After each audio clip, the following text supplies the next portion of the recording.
నమస్కారం ETV news కు స్వాగతం ముఖ్యాంశాలు ఏపీలో భారీగా యూరియా దారి మళ్లింపు సాగుకు ముందే పెద్ద ఎత్తున విక్రయాలు వ్యవసాయ శాఖ పర్యవేక్షణ లోపంతో రైతులకు అవస్థలు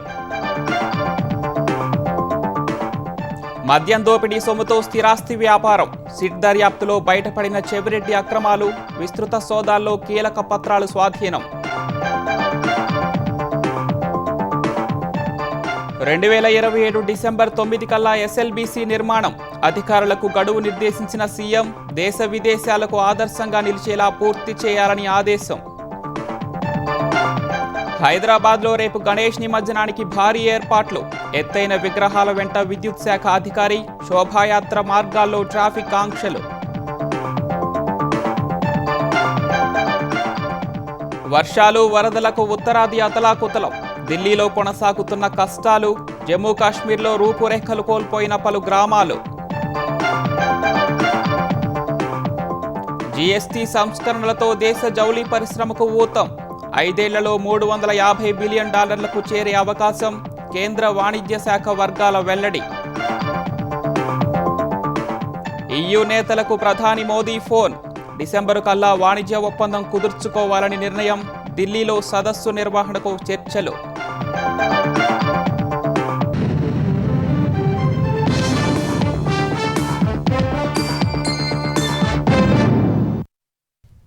శ్రీశైలం ఎడమగట్టు కాలువ ఎస్ఎల్బీసీ సొరంగం పనులను వెంటనే తిరిగి ప్రారంభించి 2027 డిసెంబర్ 9లోపు పూర్తి చేయాలని ముఖ్యమంత్రి రేవంత్ రెడ్డి లక్ష్యం నిర్దేశించారు. పనుల్లో జాప్యానికి ఏమాత్రం ఆస్కారం ఇవ్వద్దని స్పష్టం చేశారు.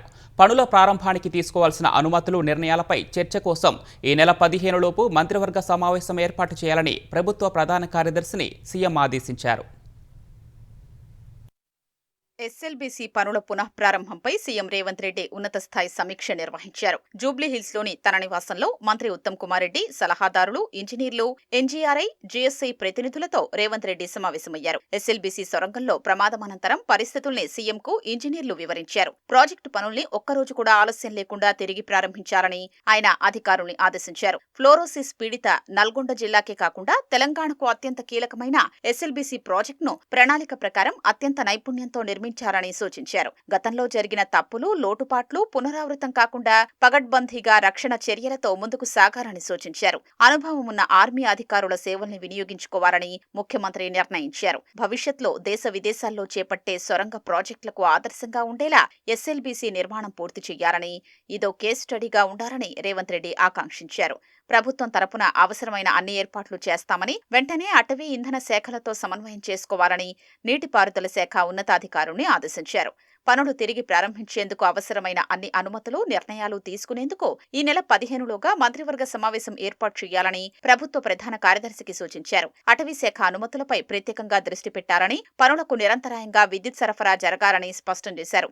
సొరంగం తవ్వేందుకు సింగరేణి నిపుణుల సేవల్ని వినియోగించుకోవాలన్నారు. 2027 డిసెంబరు 9లోగా ఎస్ఎల్బీసీ ప్రాజెక్టును పూర్తి చేసి ప్రజలకు అంకితం చేయాలని గడువు నిర్దేశించారు. సొరంగం పనుల్ని వేగంగా పూర్తి చేసేందుకు కాంట్రాక్టు సంస్థ జేపీ అసోసియేట్స్ అన్ని పరికరాల్ని సిద్ధం చేసుకోవాలన్న ఆయన ఒక్కరోజు పనులు ఆలస్యం చేసినా ఒప్పుకునేది లేదన్నారు. ఇన్లెట్, అవుట్లెట్ రెండు వైపుల నుంచి పనులు చేపట్టాలని సూచించారు. ఎస్ఎల్బీసీ పనులకు గ్రీన్ ఛానెల్లో నిధులు ఇవ్వడానికి ప్రభుత్వం సిద్ధంగా ఉందన్నారు. ఆధునిక సాంకేతికతతో ప్రతి నెల 178 మీటర్ల సొరంగం తవ్వడం లక్ష్యంగా పెట్టుకున్నట్లు కర్నల్ పరీక్షిత్ మెహ్రా తెలిపారు. ఎన్జీఆర్ఐ ద్వారా హెలీ బోర్న్ సర్వే నిర్వహించారని నిర్ణయించారు. దీంతో సొరంగం తవ్వకాల సమయంలో ముందుగానే ప్రమాదాల్ని పసిగట్టే వీలుంటుందని తెలిపారు. అసెంబ్లీ ఎన్నికల సమయంలో ఇచ్చిన హామీని నిలబెట్టుకున్నట్లు తెలంగాణ రెవెన్యూ శాఖ మంత్రి పొంగులేటి శ్రీనివాసరెడ్డి వెల్లడించారు.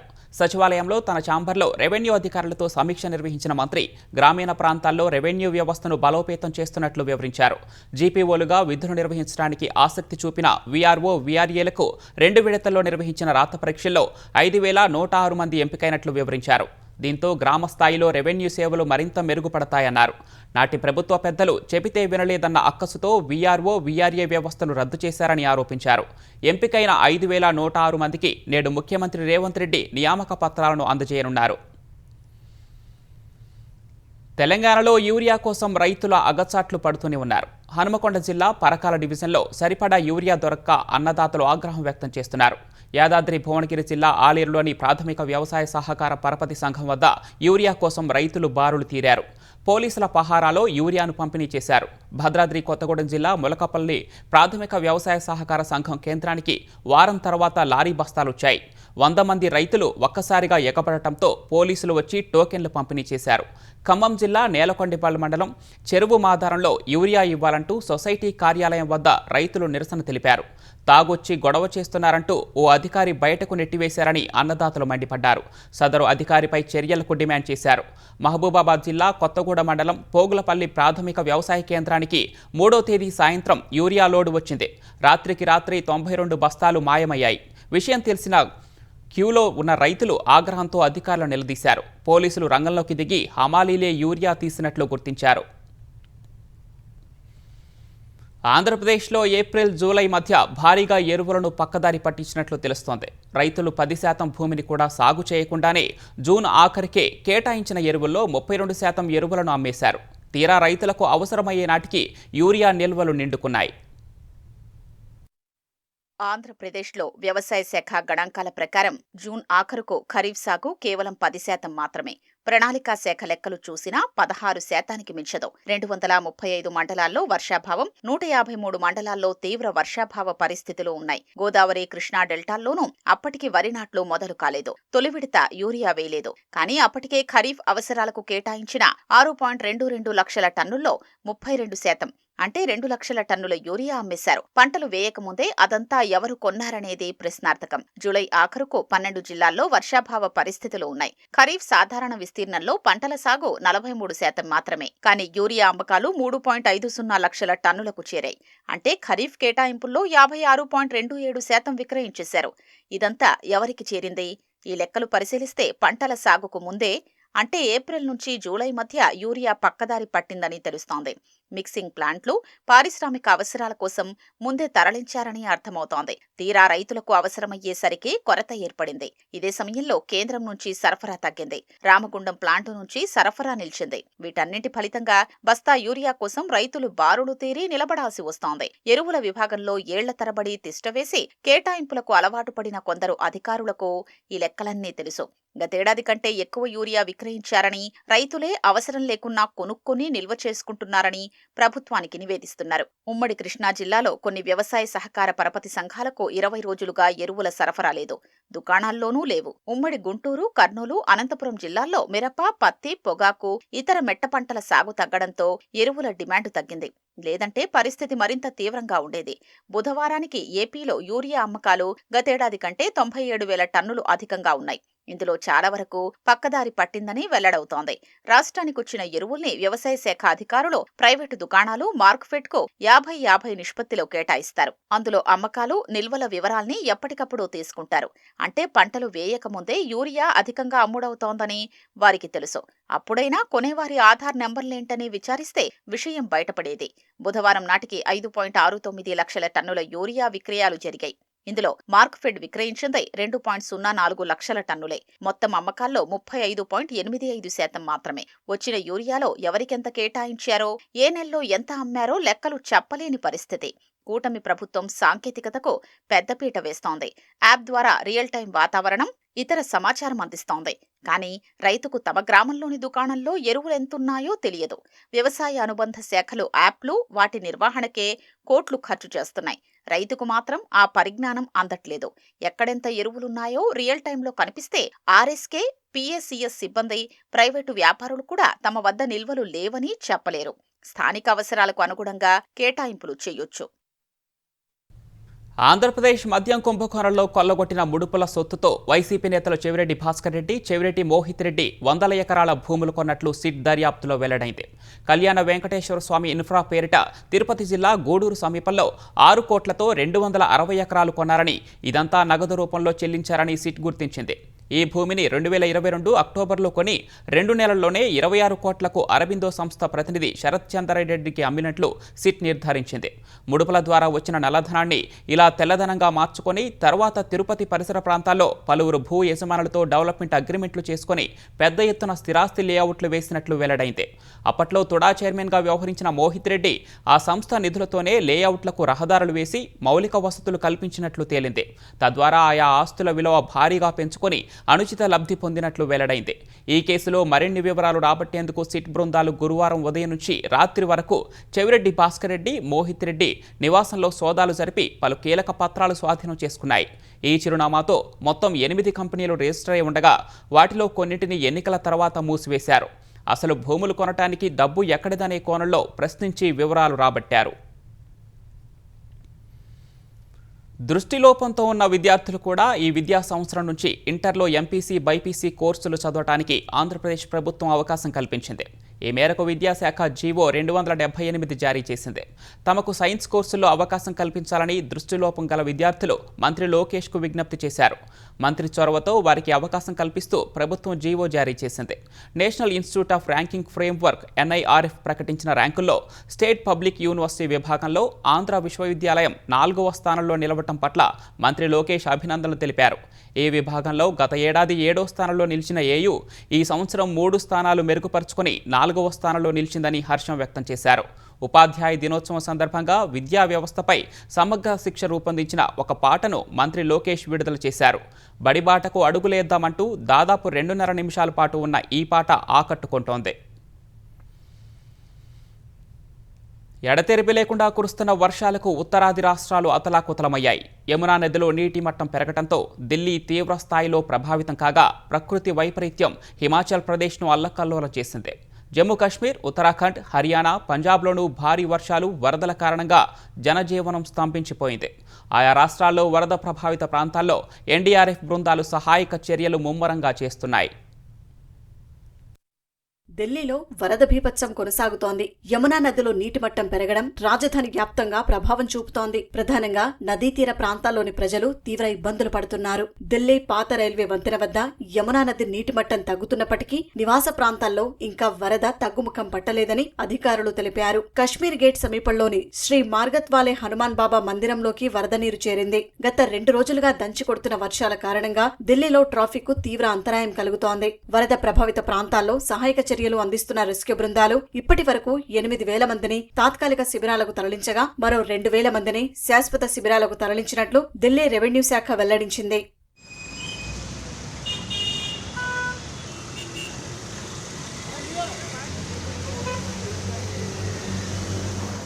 జమ్మూ కశ్మీర్లోనూ వానలు బీభత్సం సృష్టించాయి. భారీ వర్షాలు, ఆకస్మిక వరదల వల్ల రాంబన్ జిల్లాలో 238 ఇళ్లు దెబ్బతిన్నాయని అధికారులు వెల్లడించారు. 950 మందిని సురక్షిత ప్రాంతాలకు తరలించినట్లు చెప్పారు. 84 రోడ్లు, 98 నీటి సరఫరా పథకాలు, 71 విద్యుత్ ట్రాన్స్ఫార్మర్లు ధ్వంసమైనట్లు తెలిపారు. రిలీఫ్ క్యాంపులు ఏర్పాటు చేసి బాధితులకు వసతి, ఆహారం, వైద్యం అందిస్తున్నట్లు పేర్కొన్నారు. అటు పుల్వామాలోని జైనపుర గ్రామంలో వరద బాధితులకు సైన్యం ఆహార ప్యాకెట్లు పంచింది.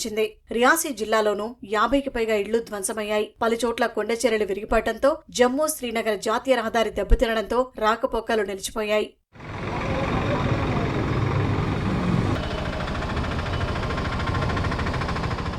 కొద్ది రోజులుగా భారీ వర్షాలు, వరదలతో పంజాబ్ దారుణమైన పరిస్థితులను ఎదుర్కొంటోంది. వర్షాల సంబంధిత ప్రమాదాల్లో మరణించిన వారి సంఖ్య రోజురోజుకి పెరుగుతోంది. దాదాపు 1.71 లక్షల హెక్టార్లలో పంటలు నీట మునిగాయి. వరదల వల్ల 23 జిల్లాల్లోని 1900లకు పైగా గ్రామాలు ప్రభావితమవగా 3,84,000 మందికి పైగా ప్రజలు ఇబ్బందులు పడుతున్నారు. ఇప్పటి వరకు 21,000 మందిని సురక్షిత ప్రాంతాలకు తరలించినట్లు అధికారులు తెలిపారు. పంజాబ్, జమ్మూ కశ్మీర్లోని సరిహద్దు ప్రాంతాల్లో 90 BSF శిబిరాలు నీట మునిగినట్లు వెల్లడించారు.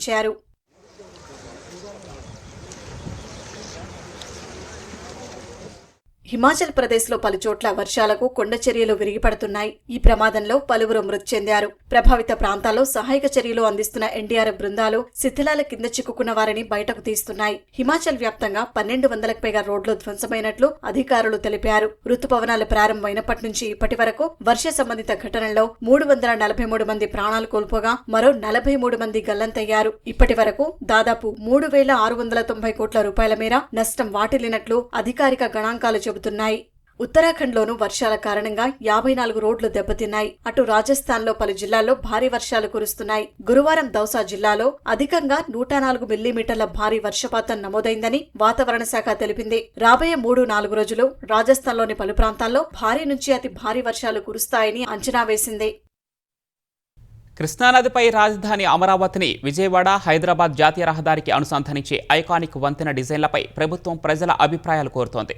కూచిపూడి ఆధునిక ఇంజనీరింగ్ శైలిని మేళవించి 4 అత్యుత్తమ డిజైన్లను ఎంపిక చేసిన ప్రభుత్వం సిఆర్డీఏ వెబ్సైట్లో ఓటింగ్కు పెట్టింది. ఎక్కువ మంది ఓటు వేసిన నమూనాను ఎంపిక చేయనుంది. వీటిలో 3 నమూనాలు కూచిపూడి నృత్య శైలిని ప్రతిబింబించేలా రూపొందించారు. ఒకటి అమరావతికి సూచికగా ఆంగ్లాక్షరం ఏ ఆకృతిలో తయారు చేశారు. ఓటు వేయాలని అనుకునే వాళ్ళు సిఆర్డీఏ వెబ్సైట్లోకి వెళ్లి పేరు, ఫోన్ నెంబర్ను నమోదు చేయాలి. అనంతరం 4 డిజైన్లలో ఒకదానిని ఎంచుకొని సబ్మిట్ నొక్కాలి. అమరావతిలోని రాయపూడి నుంచి కృష్ణానదికి ఆవల NH-65పై ఎన్టీఆర్ జిల్లా మూలపాడు వరకు 5 కిలోమీటర్ల దూరం ఈ కేబుల్ వంతెన నిర్మించనున్నారు. రేపు జరగనున్న వినాయక చవితి నిమజ్జనోత్సవానికి హైదరాబాద్ మహానగరంలో అధికారులు విస్తృత ఏర్పాట్లు చేస్తున్నారు. రేపు ఉదయం 6 గంటల నుంచి ఆదివారం ఉదయం 10 గంటల వరకు గణపతి విగ్రహాల నిమజ్జనం జరగనుందని అంచనా వేశారు. నిమజ్జనం వేళ విద్యుత్ అంతరాయం లేకుండా పకడ్బందీ చర్యలు చేపట్టారు. 10 అడుగుల కంటే ఎక్కువ ఎత్తు ఉన్న విగ్రహాల వెంట ఒక విద్యుత్ శాఖ అధికారిని నియమించినట్లు SBDCL డైరెక్టర్లు తెలిపారు. గణేష్ శోభాయాత్ర నేపథ్యంలో హైదరాబాద్లో ట్రాఫిక్ ఆంక్షలు విధించారు. బాలాపూర్ నుంచి వచ్చే ప్రధాన శోభాయాత్ర చార్మినార్, అబిడ్స్, లిబర్టీ, ట్యాంక్ బండ్ మీదుగా నెక్లెస్ రోడ్ వైపు వెళ్లనుంది. సికింద్రాబాద్ నుంచి వచ్చే విగ్రహాలు ప్యాట్నీ, ప్యారడైజ్, రాణిగంజ్, కర్బలా మైదాన్ నుంచి ట్యాంక్ బండ్కు చేరుతాయి. టోలీ చౌకీ, మెహదీపట్నం నుంచి వచ్చేవి ఖైరతాబాద్ మీదుగా నెక్లెస్ రోడ్డుకు చేరతాయి. టప్పా చెపుత్ర, ఆసిఫ్ నగర్ నుంచి వచ్చే విగ్రహాలకు MJ మార్కెట్లోకి మాత్రమే అనుమతి ఉంటుంది. ప్రధాన నిమజ్జన రూట్లలో సాధారణ వాహనాల రాకపోకలను పూర్తిగా నిలిపివేస్తారు. నిమజ్జనానికి వచ్చే వాహనాలకు NTR Stadium, Kattamaisamma temple, Public Gardens, Buddha Bhavan వెనుక Adarsh Nagar, BRK Bhavan, Khairatabad MMTS station వద్ద పార్కింగ్ను ఏర్పాటు చేశారు. రేపు ఉదయం 8 గంటల నుంచి ఎల్లుండి రాత్రి 11 గంటల వరకు లారీల ప్రవేశాన్ని నిషేధించారు. రద్దీ సమయాల్లో ఆర్టీసీ బస్సులను మెహదీపట్నం, కూకట్పల్లి, సికింద్రాబాద్, ఉప్పల్, దిల్సుఖ్ నగర్, నారాయణగూడ వరకు మాత్రమే అనుమతించనున్నారు. అంతర్రాష్ట్ర, జిల్లా బస్సులను చాదర్ ఘాట్ వైపు మళ్లిస్తారు.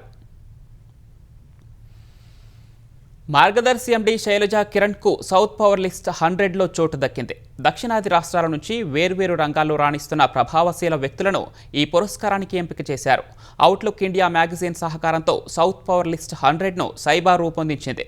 గురువారం రాత్రి దుబాయ్లో ఇండియా ఇంటర్నేషనల్ వీకెండ్ 2025లో ఈ జాబితాను విడుదల చేశారు. ఈ సందర్భంగా ఏర్పాటు చేసిన కార్యక్రమంలో తెలంగాణ IT పరిశ్రమల శాఖ మంత్రి శ్రీధర్ బాబు నుంచి శైలజా కిరణ్ పురస్కారాన్ని అందుకున్నారు. ఆమె నాయకత్వంలో మార్గదర్శి చిట్ ఫండ్ భారతదేశంలోనే అత్యంత విశ్వసనీయమైన ఆర్థిక సంస్థలలో ఒకటిగా ఎదిగిందని నిర్వాహకులు ప్రశంసించారు. కఠినంగా శ్రమిస్తే మహిళలు గొప్ప విజయాలు సాధించవచ్చని ఈ సందర్భంగా శైలజా కిరణ్ సూచించారు. Media baron Ramjaravel's family. Before the marriage, I told my husband that unless I'm given an opportunity to work, only then I'm going to consent for this wedding. So I want every woman to know that whether you're a daughter or a daughter-in-law, if you work hard, you can make it big. Today, Margdarshi operates in 4 states, services 3 lakh subscribers, and we disburse more than 12,000 crores a year. I am immensely thankful to the Lord, Venkateshwar Swami, and also my parents, my in-laws, my husband and my 3 beautiful daughters, and as all of us know, all of us here today, it's just not us, but it's the entire team that works with us, that make us stand here for these awards. I'd like to dedicate this award to the Margdarshi subscribers, more than 3 lakh of them, who stood by us in the times of crisis. ఈ ఏడాది December నాటికి స్వేచ్ఛ వాణిజ్య ఒప్పందం చేసుకోవాలని భారత్, ఐరోపా సమైక్య EU నిర్ణయించాయి. ఈ మేరకు ప్రధాని నరేంద్ర మోదీతో యూరోపియన్ కౌన్సిల్ అధ్యక్షుడు Antonio Costa, EU chief Ursula von der Leyen ఫోన్లో మాట్లాడారు. భారత్ EU మధ్య త్వరలో FTAను ఖరారు చేయాలని నిర్ణయించారు. ఈ ఒప్పందం 2025 డిసెంబర్ నాటికి పూర్తి చేయాలని లక్ష్యంగా పెట్టుకున్నట్లు కేంద్ర ప్రభుత్వ వర్గాలు తెలిపాయి. ఇది ఇరు పక్షాల మధ్య వాణిజ్యం, సాంకేతికత, పెట్టుబడులు, ఆవిష్కరణలు, స్థిరత్వం, రక్షణ, భద్రత వంటి రంగాల్లో సహకారాన్ని బలోపేతం చేస్తుందని పేర్కొన్నాయి. భారత్పై అమెరికా విధించిన 50% సుంకాల నేపథ్యంలో ముగ్గురు నేతల మధ్య ఫోన్ చర్చలు జరిగాయి. తదుపరి భారత్ EU సమ్మిట్ను ఢిల్లీలో నిర్వహించే అంశంపై చర్చించినట్లు కేంద్ర ప్రభుత్వ వర్గాలు చెప్పాయి. ఉక్రెయిన్, రష్యా మధ్య శాంతి పరిష్కారానికి భారత్ మద్దతిస్తున్నట్లు మోదీ పునరుద్ఘాటించారు. GST సంస్కరణలు భారత్ జౌళి, వస్త్ర పరిశ్రమను 2030 నాటికి $350 బిలియన్ మార్కెట్ వైపు నడిపిస్తాయని కేంద్ర ప్రభుత్వం వెల్లడించింది. ఉత్పత్తి ఖర్చులను తగ్గించడం, ఎగుమతులను ప్రోత్సహించడం, దేశీయ వినియోగాన్ని ఈ సంస్కరణలు పెంచుతాయని పేర్కొంది. $2,500 వరకు ఉన్న రెడీమేడ్ దుస్తులపై GSTని 5% తగ్గించడంతో మధ్యతరగతి కుటుంబాలకు ఆయా వస్తువులు చౌకగా లభిస్తాయని వెల్లడించింది. దీనివల్ల టైర్ 2, టైర్ 3 గ్రామీణ మార్కెట్లలో వీటికి డిమాండ్ పెరగనుందని పేర్కొంది. డిమాండ్ పెరగటం వల్ల కుట్టు, టైలరింగ్, ఫినిషింగ్ యూనిట్లలో మహిళలకు ఉపాధి లభిస్తుందని కేంద్రం వివరించింది. ఈ చర్య మేక్ ఇన్ ఇండియా బ్రాండ్లకు మద్దతిస్తుందని స్పష్టం చేసింది. చిన్న, మధ్యతరగతి MMF యూనిట్లలో ఖర్చు తగ్గటం, నగదు ప్రవాహం పెరగటం ద్వారా భారత MMF దుస్తులు ప్రపంచ మార్కెట్లో పోటీ పడతాయని కేంద్రం పేర్కొంది.